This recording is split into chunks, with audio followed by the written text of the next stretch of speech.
Hello students, आज हम class 9th की केमिस्ट्री का एक important chapter structure of atom के बारे में बात करेंगे। तो structure of atom chapter number 4 है। चैप्टर 3 में हम एटम के बारे में पढ़ चुके हैं। चैप्टर 3 में हमने ये पढ़ा है जितने भी मैटर हैं सब मैटर का जो बिल्डिंग ब्लॉक होता है वो एटम होता है। तो हमें ये पता चल गया जो भी मैटर या जो भी मटेरियल हमारे आसपास है वो सब एटम से मिलकर बना हुआ है। एटम के बारे में काफ़ी सारी चीज़ें जॉन डाल्टन जी ने बता दी। तो अब जब इतना सब कुछ हमें ये पता चल गया तो अब साइंटिस्ट के सामने एक चुनौती आई कि एटम का जो स्ट्रक्चर है, जो एटम है, वो दिखता कैसे होगा। साथ ही हमें ये भी पता चल गया कि जो एटम है ये इंडिविजुअल नहीं है, इसमें और भी सब एटॉमिक पार्टिकल्स हैं।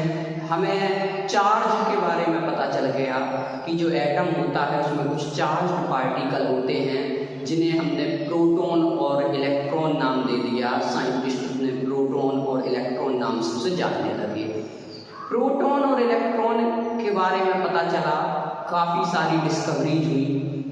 इलेक्ट्रॉन की डिस्कवरी के बारे में हम ये जानते हैं, जे थॉमसन जी ने इलेक्ट्रॉन की डिस्कवरी की, इलेक्ट्रॉन के बारे में बताया। इलेक्ट्रॉन की डिस्कवरी करने के लिए जे थॉमसन जी ने बहुत अच्छा एक एक्सपेरिमेंट किया। तो उस एक्सपेरिमेंट करने के बाद या फिर उस इलेक्ट्रॉन की खोज करने के बाद जे थॉमसन पूरी दुनिया में छा गए। सभी लोग ये समझने लगे जो जे थॉमसन है ये बहुत होशियार व्यक्ति है, सब उन्हीं को मानने लगे। तो अब स्ट्रक्चर ऑफ एटम की जब बात होने लगी तो उसमें स्ट्रक्चर ऑफ एटम का मतलब ही ये था जो प्रोटॉन और इलेक्ट्रॉन हैं वो एटम में कैसे अरेंज्ड हैं, उनका अरेंजमेंट क्या है। तो अब जब बात आई तो लोगों ने सबसे पहले थॉमसन जी के पास गए। थॉमसन जी की चर्चा थी पूरे में, सबसे पहले लोग पहुंच गए कि थॉमसन जी बताएंगे एटम दिखता कैसा है, क्यों, स्ट्रक्चर कैसा है एटम का, क्योंकि अब थॉमसन चर्चा में बने हुए थे। अब लोग पहुंच गए थॉमसन जी से, बोले सबसे पहले आप बताइए एटम दिखता कैसा है। अब थॉमसन जी को ये तो नहीं पता था एटम दिखता कैसा है कि एटम का स्ट्रक्चर क्या है। थॉमसन ने सोचा क्या करें, उन्होंने बोल दिया लोगों से हमें कुछ देर का समय दिया जाए, कुछ दिन का समय दिया जाए। लोगों ने कहा ठीक है, इन्हें कुछ दिन का इन्हें समय मांग लिया। सोचते रहे, रात में भी नहीं सो पा रहे, सोचते हैं एटम कैसा है, एटम का स्ट्रक्चर कैसा है। ऐसे सोचते सोचते बेचारे थॉमसन जी बीमार हो गए। बेड रेस्ट मिला, डॉक्टर बुलाए गए। डॉक्टर ने कहा टेंशन ज़्यादा है इन्हें। तो अब बेचारे ने खाना पीना भी छोड़ दिया। तो अब खाना पीना थॉमसन जी का छूट गया। अब ऐसा लगा कि क्या होगा, तो थॉमसन जी को लोगों ने सलाह दी, डॉक्टर ने सलाह दी इन्हें फल खिलाओ।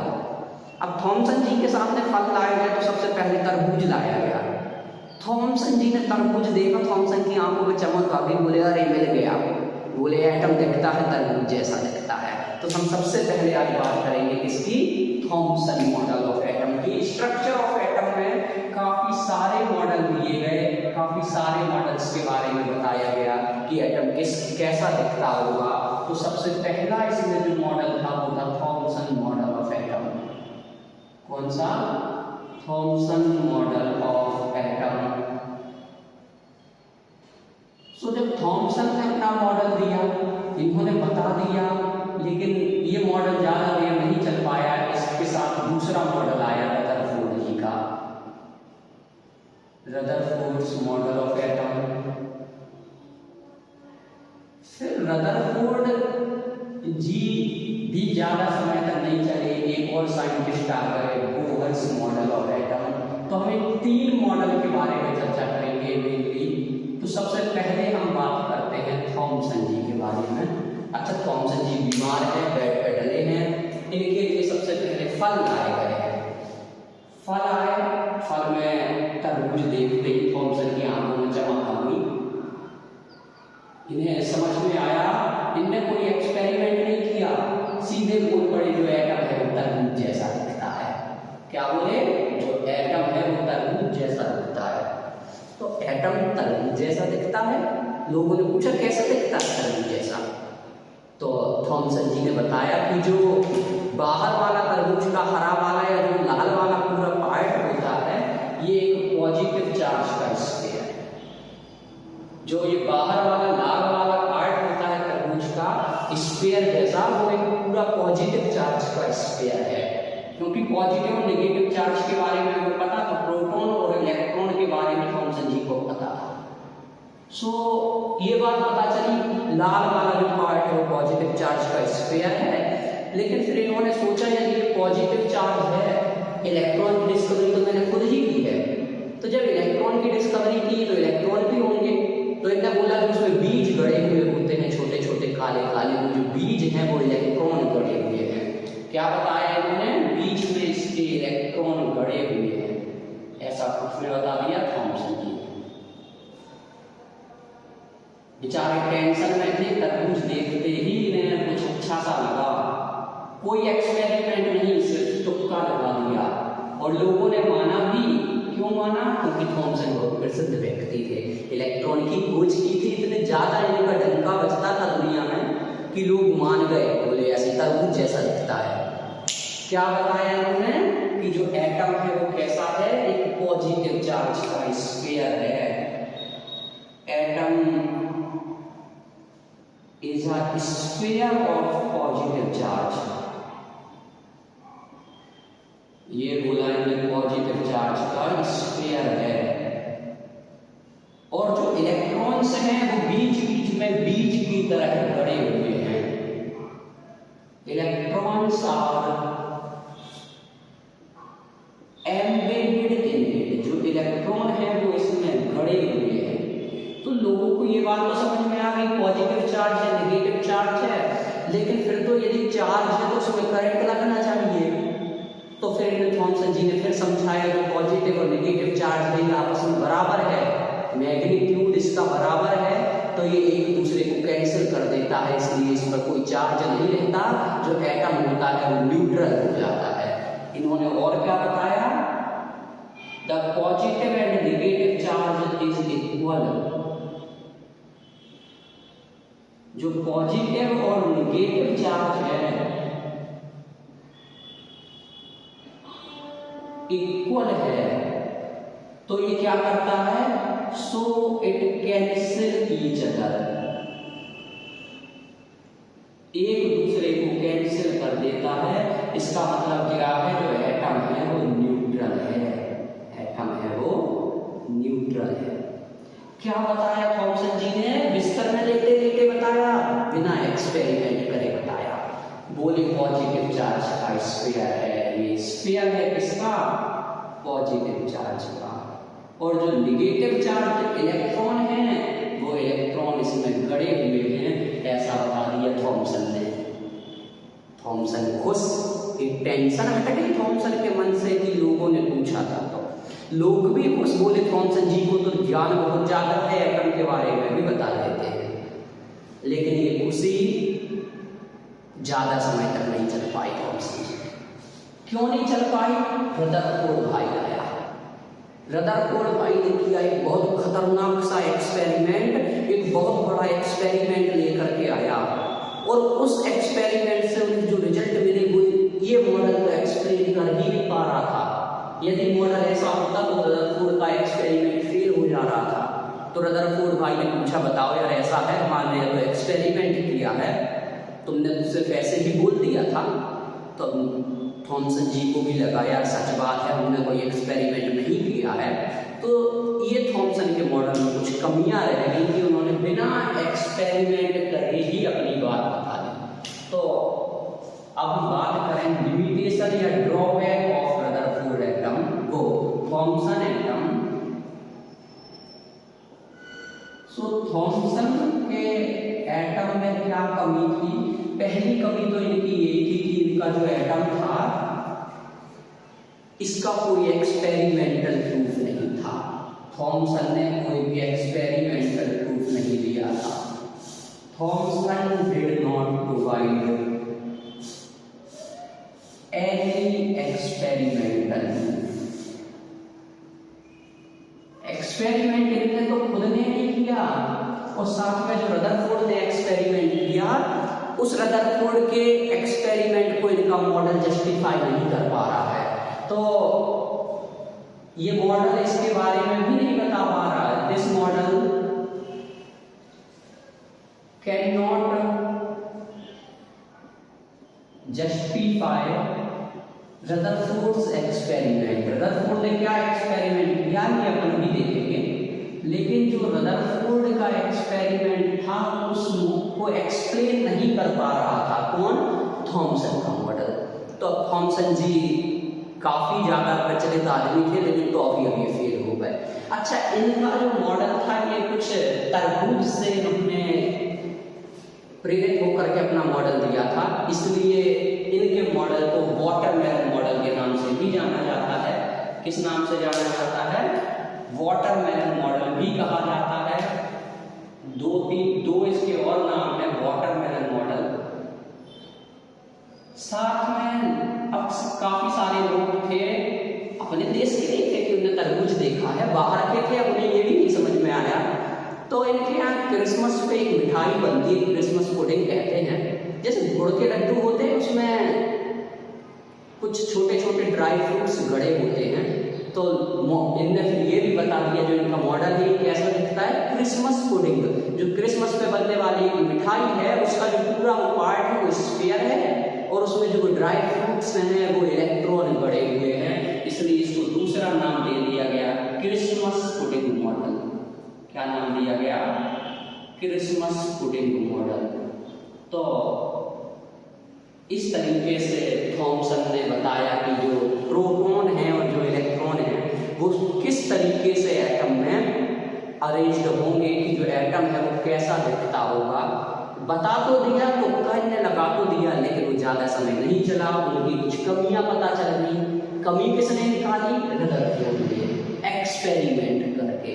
तो हम बात करते हैं, जब इन्होंने ये तो बता दिया आप गलत है, हमारे एक्सपेरिमेंट को प्रूव नहीं करते हैं, तो थॉमसन जी ने भी पूछा होगा फिर बताइए आपका एक्सपेरिमेंट क्या है।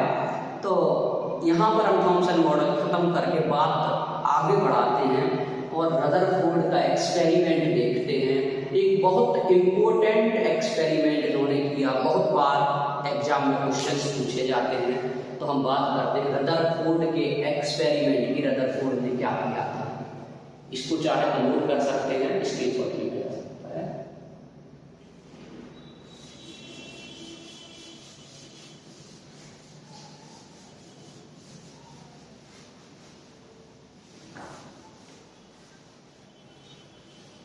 रदरफोर्ड ने जो एक्सपेरिमेंट किया उसे नाम दिया गया रदरफोर्ड्स अल्फा पार्टिकल एक्सपेरिमेंट।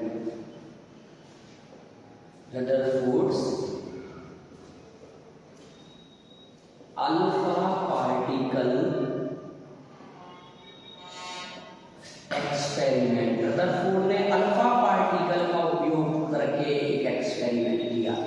अच्छा, तो सबसे पहले तो हम ये जानेंगे जो अल्फा पार्टिकल है, ये अल्फा पार्टिकल क्या होते हैं। तो ये कुछ रेडियो एक्टिव रेडिएशंस होते हैं। जनरली ऐसे हम बताएं तो जो हीलियम होता है, जब उस हीलियम के दोनों इलेक्ट्रॉन बाहर निकाल दिए जाते हैं, 2 इलेक्ट्रॉन होते हैं हीलियम पे, तो जब उस पर +2 चार्ज आ जाता है तो उस पार्टिकल को हम अल्फा पार्टिकल कहते हैं। अल्फा पार्टिकल क्या है? Doubly charged helium particle. Doubly charged helium है, क्या है? He+2 को क्या कहा गया है? Alpha particle.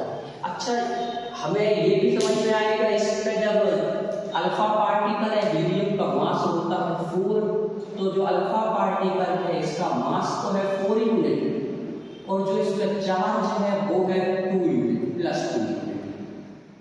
सो एक ऐसा पार्टिकल जिसपे +2 यूनिट चार्ज था और जिसका मास 4 यूनिट था, ऐसे पार्टिकल को नाम दिया गया अल्फा पार्टिकल।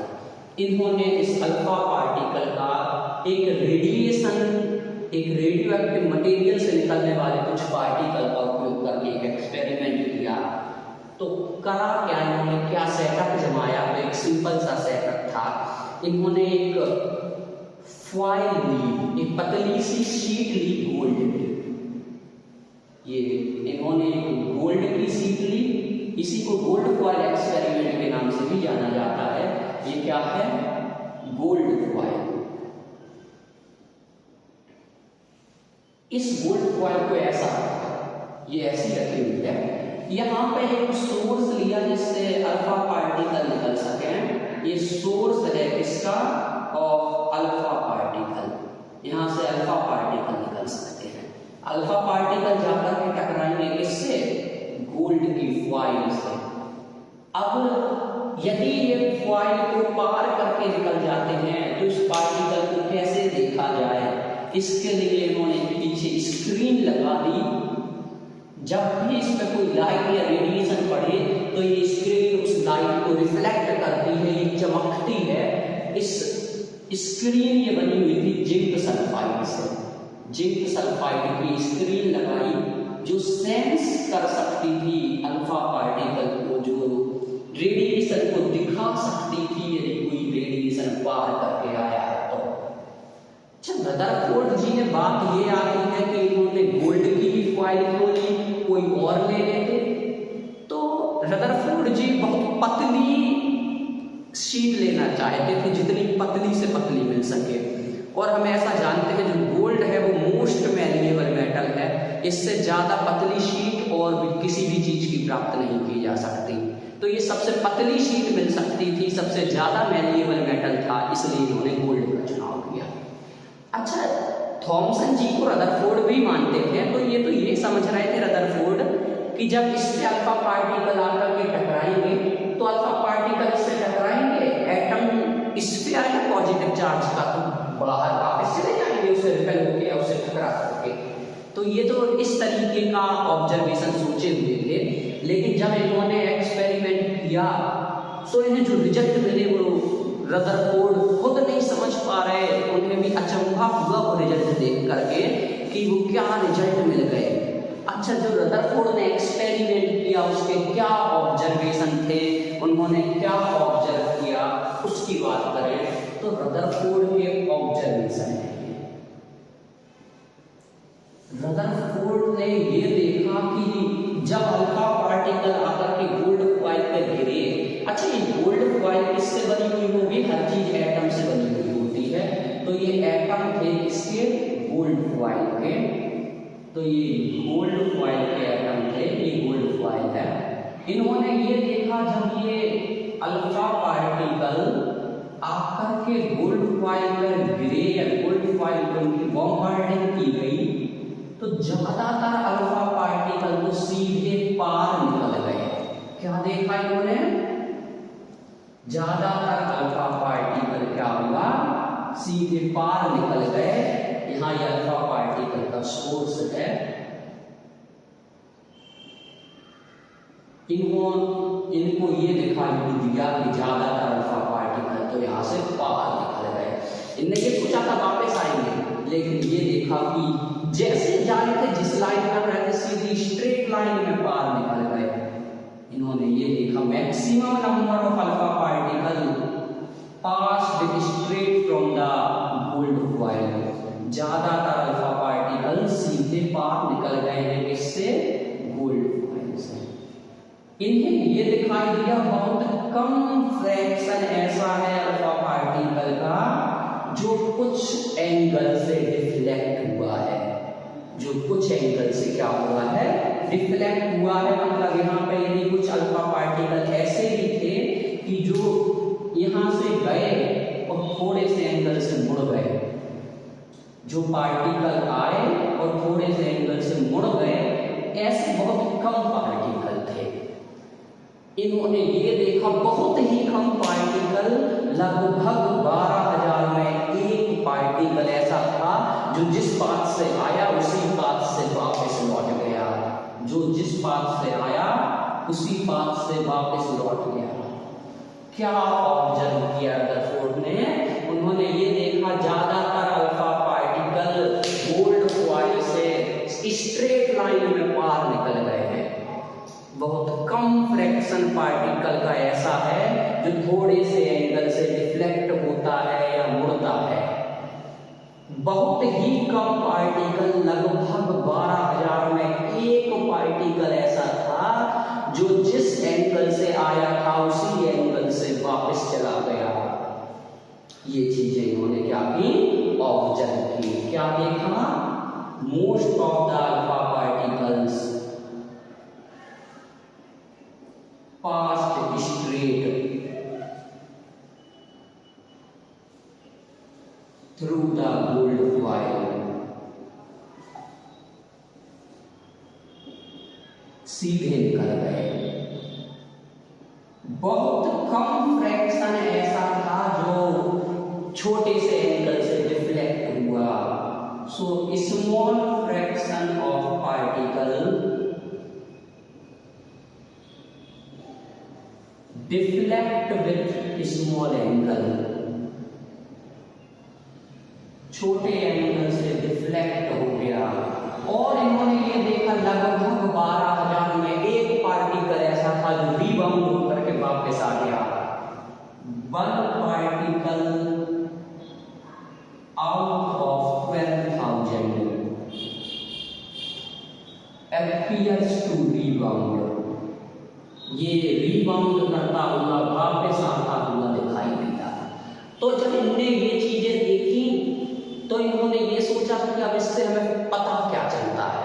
तो ये सब देख लेने के बाद इसको रीच कर देते हैं कि इन्होंने इससे क्या कंक्लूजन निकाला होगा, क्या पता इन्हें चला होगा, इसकी बात करते हैं। तो ये कंक्लूजन की बात करें रदरफोर्ड के अल्फा पार्टिकल एक्सपेरिमेंट के, तो इन्होंने ये देखा जब ज्यादातर पार्टिकल पार निकल गए हैं, सीधे सीधे पार कब निकल सकते हैं, जब ज्यादातर जगह कैसी हो, एटम में खाली हो। तो इन्होंने इस वाले पॉइंट से ये बता दिया कि एटम का ज्यादातर स्पेस है वो कैसा है, खाली है। Most of the space inside the atom is empty, ज्यादातर स्पेस खाली है। अच्छा, इन्होंने ये देखा कि कुछ पार्टिकल ऐसे थे जो थोड़े से एंगल से मुड़ गए। ये पार्टिकल कब मुड़ सकते हैं, ये पॉजिटिवली चार्ज पार्टिकल हैं, ये डिफ्लेक्ट कब होंगे, जब यहाँ पॉजिटिव चार्ज होगा। तो इन्हें ये पता चला कि इनने ये अंदाजा लगाया जितने भी प्रोटॉन हैं या एटम का पॉजिटिव चार्ज है वो बहुत थोड़ी सी जगह में सेंटर में कॉन्सेंट्रेटेड रहता है, जिसे इन्होंने नाम दे दिया न्यूक्लियस। तो जो पार्टिकल आकर के न्यूक्लियस के आसपास से गुजरे होंगे उसे इस न्यूक्लियस ने क्या किया होगा, रिपेल किया होगा, इसलिए ये डिफ्लेक्ट हो गए होंगे। तो दूसरे पॉइंट से इन्होंने क्या निष्कर्ष निकाला कि जो पॉजिटिव चार्ज होता है एटम का वो एक सेंटर में कॉन्सेंट्रेटेड होता है, बहुत छोटी सी जगह में कॉन्सेंट्रेटेड होता है। ये पता चला है द पॉजिटिव चार्ज ऑफ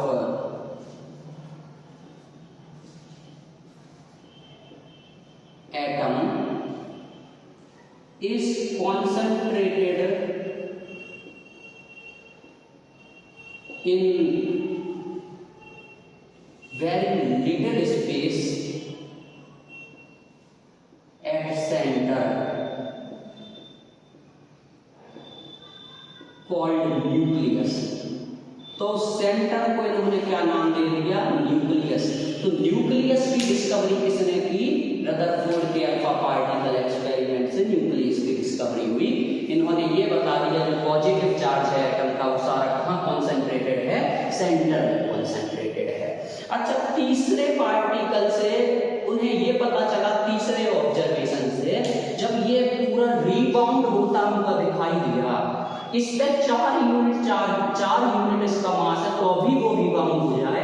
तो इन्होंने ये अंदाजा लगाया ये रीबाउंड कब हो सकता है, जब पूरा का पूरा मास एक ही जगह हो, और यदि बहुत थोड़ी सी जगह में पूरा मास कॉन्सेंट्रेटेड है तो उस जगह का मास बहुत ज्यादा बढ़ जाएगा, जिससे यदि कोई चीज जाके बिल्कुल वहीं टकरा जाए ना तो वो वापस लौट सकती है।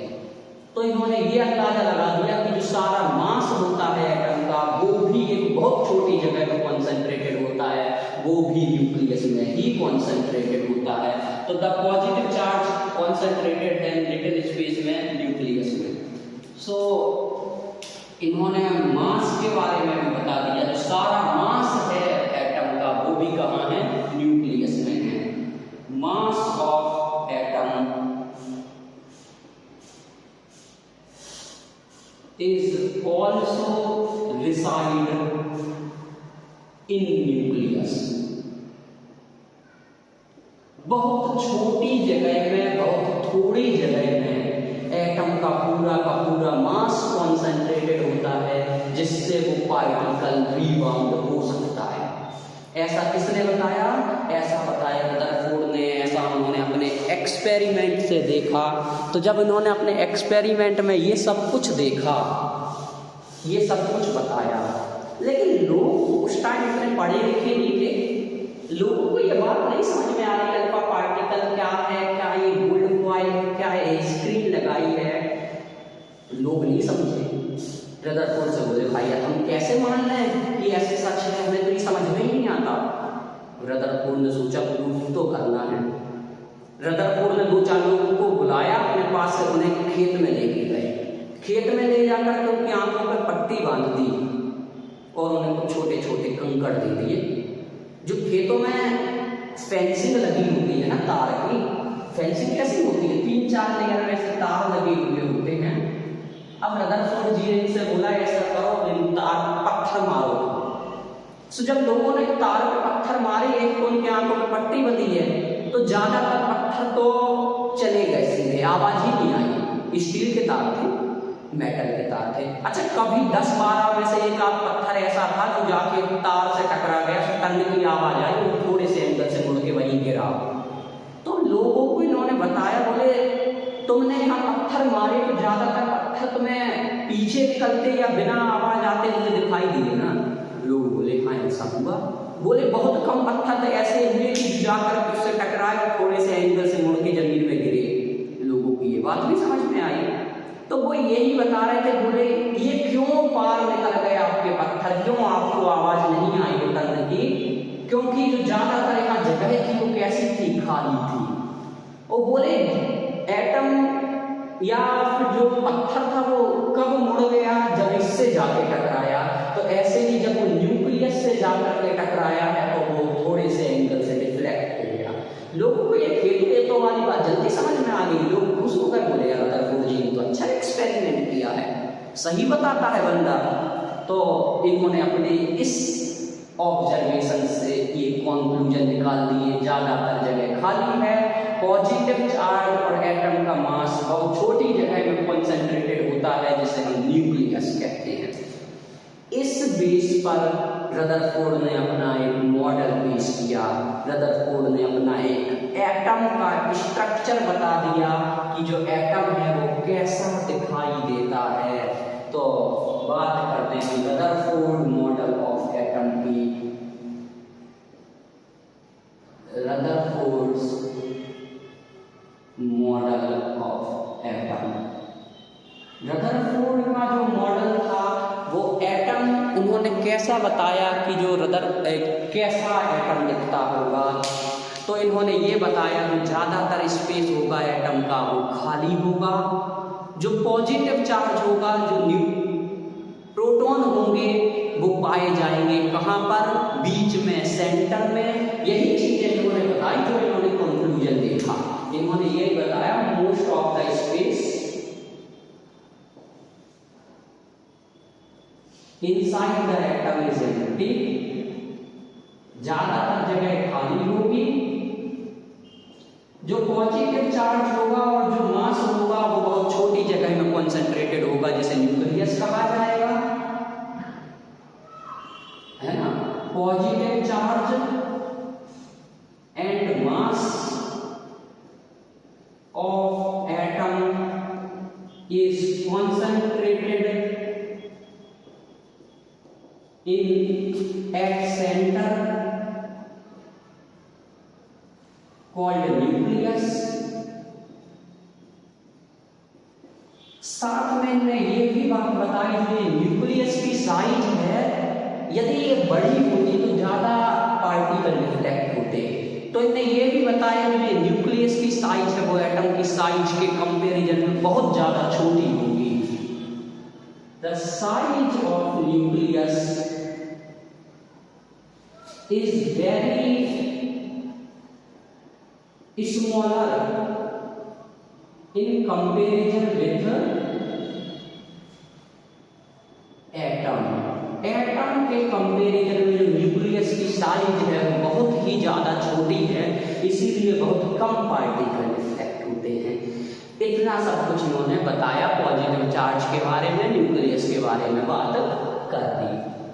अब बेचारे थॉमसन को फेल किए बैठे हैं रदरफोर्ड। थॉमसन का भी मन नहीं भरा। थॉमसन ने सोचा ये सब कुछ बताता है, सही बताता है। फिर थॉमसन के दिमाग की बत्ती जली।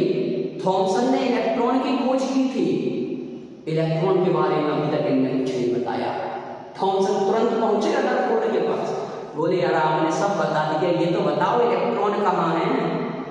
तो रदरफोर्ड जी के मॉडल से, एक्सपेरिमेंट से इलेक्ट्रॉन के नेगेटिव चार्ज के बारे में कुछ नहीं पता चल रहा था।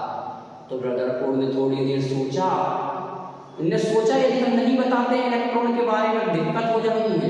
तो रदरफोर्ड ने बोल दिया जो इलेक्ट्रॉन हैं वो इस न्यूक्लियस के चारों ओर सर्कुलर पाथ में रिवॉल्व करते हैं। क्या कह दिया? जो इलेक्ट्रॉन हैं वो न्यूक्लियस के चारों ओर सर्कुलर पाथ में रिवॉल्व करते हैं। The electrons revolve around the nucleus, nucleus के चारों ओर घूमते हैं। इस तरीके से रदरफोर्ड ने अपना मॉडल बताया, बहुत सारे एक्सपेरिमेंट किए, ऑब्जर्वेशन किए, कंक्लूजन किए, सब कुछ बताया। तो अब ये ऐसे तो फेल हो ही नहीं सकते थे। इनकी दिक्कत ये थी इन्होंने कोई एक्सपेरिमेंट नहीं किया था, लेकिन इन्हें एक्सपेरिमेंट जब करके बता दिया तो सब लोग जानने लगे रदरफोर्ड को। रदरफोर्ड के मॉडल की पूरे में वाहवाही हो गई। लेकिन कुछ ही समय बीता और साइंटिस्ट इनके पास पहुंच गए। बोले रदरफोर्ड जी आपने एक थ्योरी सुनी होगी, आपने सुनी होगी, फिजिक्स की एक थ्योरी है, जब भी कोई चार्ज्ड पार्टिकल रिवॉल्व करता है सर्कुलर ऑर्बिट में तो इसमें से कुछ एनर्जी रेडिएट होती है। क्या होता है? एनर्जी रेडिएट होती है। उस एनर्जी के रेडिएशन के कारण इसकी एनर्जी धीरे धीरे कम होती जाएगी। किसकी? इलेक्ट्रॉन की या किसी भी चार्ज्ड पार्टिकल की। तो वो ये कहते हैं जब एनर्जी कम होती जाएगी तो उसका जो पाथ है वो पाथ छोटा होता जाएगा, और एक समय ऐसा आएगा कि वो पाथ छोटे होते होते वो चार्ज्ड पार्टिकल न्यूक्लियस में या फिर सेंटर में गिर जाएगा। बोले यदि वो सेंटर में गिर जाएगा तो आपका एटम नष्ट हो जाएगा। तो रदरफोर्ड ने भी ये बात सोची, ये बात तो सही है। तो कुछ ड्रॉबैक्स आ गए रदरफोर्ड के भी, कुछ कमियां आ गई रदरफोर्ड की भी। तो हेडिंग है drawbacks of Rutherford model of atom.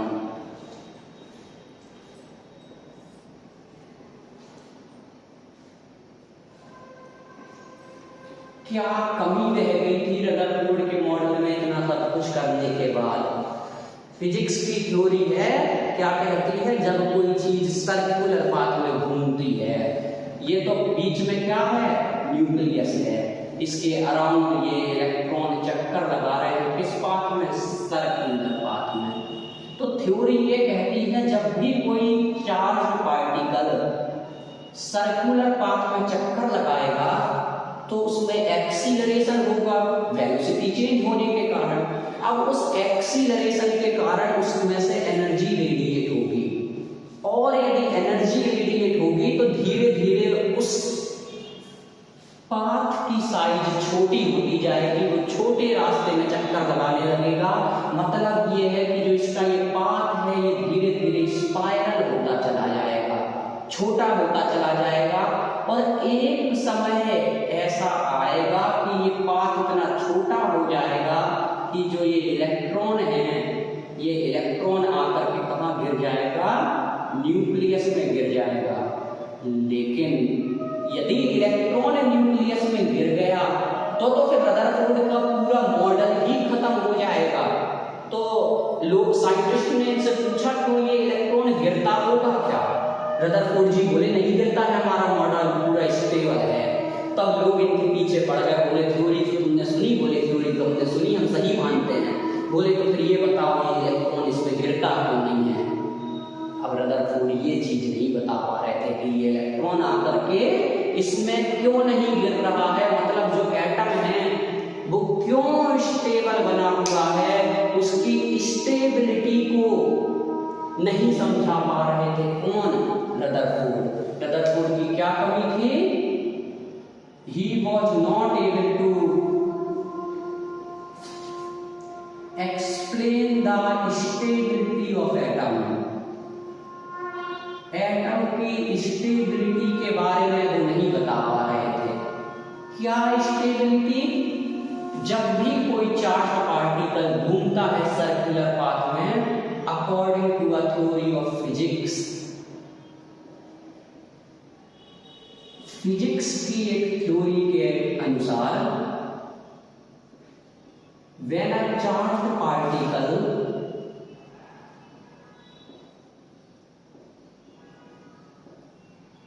revolve in circular path,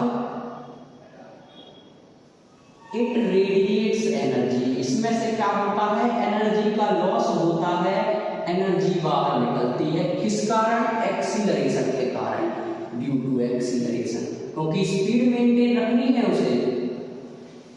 इसके कारण उसका जो पाथ होगा वो धीरे धीरे छोटा हो जाएगा और एट लास्ट वो क्या होगा? न्यूक्लियस में गिर जाएगा। Due to this, the path becomes spiral and at last it will fall into center point or nucleus। लेकिन इलेक्ट्रॉन नहीं गिर रहा है न्यूक्लियस में। इस चीज के बारे में जब रदरफोर्ड से पूछा गया वो ये नहीं समझा पाए क्यों नहीं गिर रहा है। एक बहुत इंपॉर्टेंट टॉपिक है, ड्रॉबैक्स कई बार पूछे जाते हैं रदरफोर्ड मॉडल ऑफ एटम के। तो यही कारण था कि रदरफोर्ड का मॉडल था उसकी भी कुछ कमियां रह गई, वो भी फेल हो गया। इलेक्ट्रॉन के बारे में बस वो सही जानकारी नहीं दे पाया। तो जब ये जानकारी नहीं दे पाए इलेक्ट्रॉन क्यों नहीं गिर रहा, तो एक और साइंटिस्ट थे बोहर जी, नील्स बोहर जी आए और आते ही बोले, क्या बोले? बोले रदरफोर्ड सब कुछ सही बताते हैं। रदरफोर्ड क्या बताते हैं? सब कुछ सही बताते हैं, पूरे तरीके से वो एग्री कर गए रदरफोर्ड के मॉडल से। बस उन्होंने ये बता दिया कि जो ये इलेक्ट्रॉन है ये सर्कुलर पाथ में तो घूम रहे हैं, लेकिन एक निश्चित ऑर्बिट है वहां पे, कुछ निश्चित रास्ते हैं वहां पे, कुछ निश्चित शेल है वहां पे जिनकी एनर्जी फिक्स्ड है। और जब वो उस फिक्स्ड एनर्जी की सेल में रिवॉल्व करते हैं तो अपने में से एनर्जी रेडिएट नहीं करते हैं और वो उस सेल में लगातार घूमते रहते हैं बिना एनर्जी रेडिएट करे और एटम स्टेबल बना रहता है। तो इस तरीके से बोहर जी ने आकर के रदरफोर्ड की स्टेबिलिटी को भी सुलझा दिया, स्टेबिलिटी के बारे में भी बात सही कर दी। तो अब कौन आ गया तीसरा मॉडल लेकर के? Bohr's model of atom. Bohr's ji ने क्या कहा? एटम का जो रदरफोर्ड ने मॉडल बताया है ये बिल्कुल सही है। जो रदरफोर्ड का मॉडल है वो बिल्कुल सही है। सारे पॉइंट से एग्री करते थे कि ज्यादातर स्पेस खाली है, न्यूक्लियस में ही सारा मास है, सारा चार्ज है प्रोटॉन वाला, और जो साइज है वो छोटी है न्यूक्लियस की एटम के तुलना में। ये पूरे तरीके से एग्री करे। ही एग्रीड with Rutherford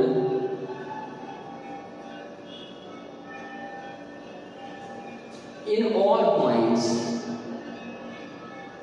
सारे पॉइंट्स में एग्री कर गए एक्सेप्ट इलेक्ट्रॉन। इलेक्ट्रॉन के बारे में छोड़ करके ये पूरे तरीके से रदरफोर्ड से एग्री करते थे।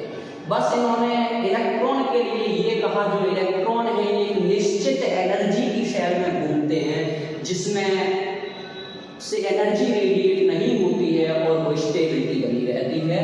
दूसरा इन्होंने एक्स्ट्रा पॉइंट सिर्फ ये बताया electrons revolve in some certain orbits of energy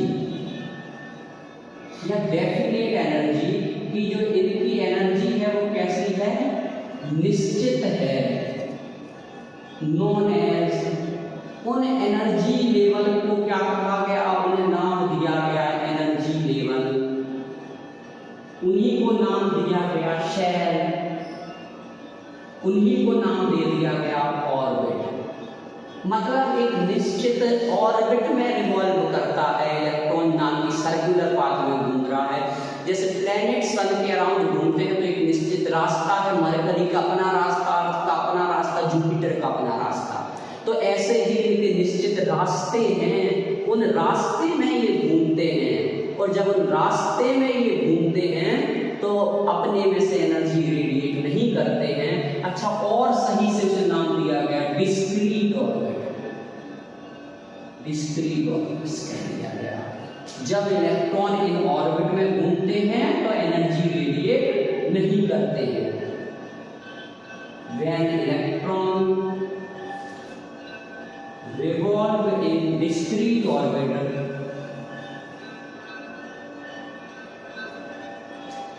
they do not radiate energy.